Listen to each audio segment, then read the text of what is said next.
He treated me as good as anything could hope for. Honest to God. Stitched me himself from the leather of the old girl who'd given his little uns milk for their porridge for near 10 years. He'd asked the tanner for her offcuts, to make something to remember her by, and he loved me for it.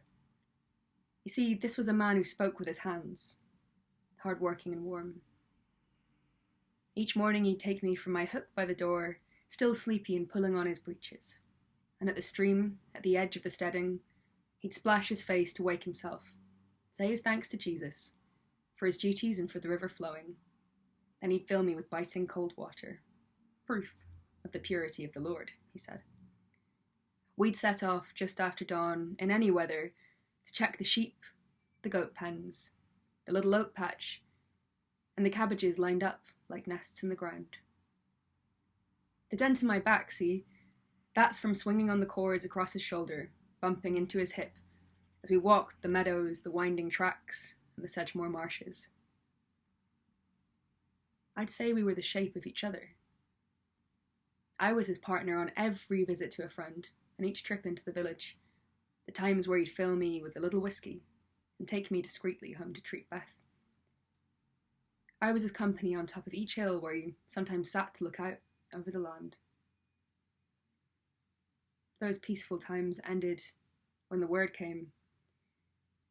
Thousands of the Duke's men sailing for England, and the question of the king to be settled right here at Sedgemoor. He was a quiet man, but he told Beth he had to fight for the country their children would inherit.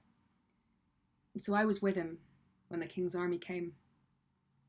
The brave rebels never stood a chance, you see. Such gentle folk like him, they'd never lifted a blade before. It took barely a minute for a sword to reach his breast, with no armour over it.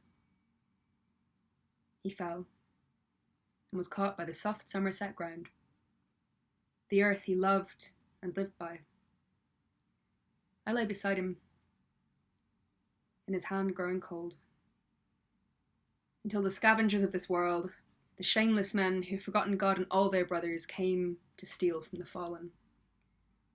My cords were cut by a rusting knife between bloody fingers. And that's when I left the world of his kindness for good.